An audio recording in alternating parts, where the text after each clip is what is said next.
நபி அவங்க ஏன் இதெல்லாம் ஓதினாங்கப்பா? இதுல விளங்குறதுக்கு ஒரு வகைதான் சகோதரர்களே. ஒரே ஒரு வகையை மட்டும் சொல்றேன். குர்ஆனுடைய உதாரணங்கள்.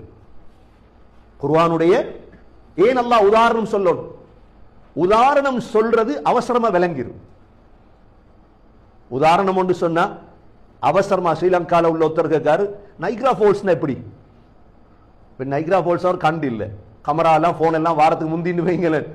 நீங்க உதாரணம் சொல்ல போறீங்க. இது எப்படி இருக்கும்? ஸ்ரீலங்கால இருக்கிற அந்த வாட்டர் ஃபால் அது மாதிரி இருக்கும் சொல்றீங்க. இதை போல சொல்றீங்க நீங்க. கண்ணியமிக்க சகோதரர்களே, குர்ஆனை விளங்குறதுக்கு ஒரு முறைதான் குர்ஆன் உதாரணங்களை விளங்குறது. உதாரணமா குர்ஆன் போய் சந்திர மண்டலத்தில் இருக்கிற சாமான்கள் உதாரணம் சொல்லல. குர்ஆன் சொன்ன உதாரணம் நாய், குர்ஆன் சொன்ன உதாரணம் கழுதை தெரியாதவங்க யாருக்கு இருக்குமா? குர்ஆன் சொன்ன உதாரணம் காட்டு கழுத. நாலாவது குர்ஆன் சொன்ன உதாரணம் கொசு. ஐந்தாவது குர்ஆன் சொன்ன உதாரணம் செலந்தி வலை. ஆறாவது குர்ஆன் சொன்ன உதாரணம் என்ன? மரம். ஏழாவது குர்ஆன் சொன்ன உதாரணம் சாம்பல். எட்டாவது குர்ஆன் சொன்ன உதாரணம் மழை பெய்யறது போல. இதெல்லாம் குர்ஆனுக்குள்ள இருக்கு. அல்லாஹ் காட்டு கழுதை யார சொல்றான் தெரியுமா?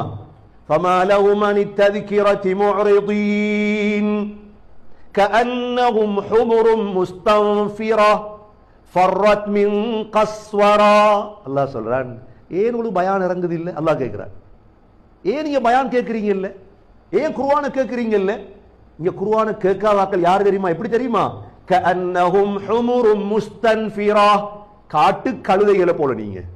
அல்லாஹ் சொன்ன உதாரணம். அந்த காட்டு கழுதை என்ன செய்ய தெரியுமா? ஃபர்ரத் மின் கஸ்வரா, சிங்கத்தை கண்டு விரண்டோடு. சிங்க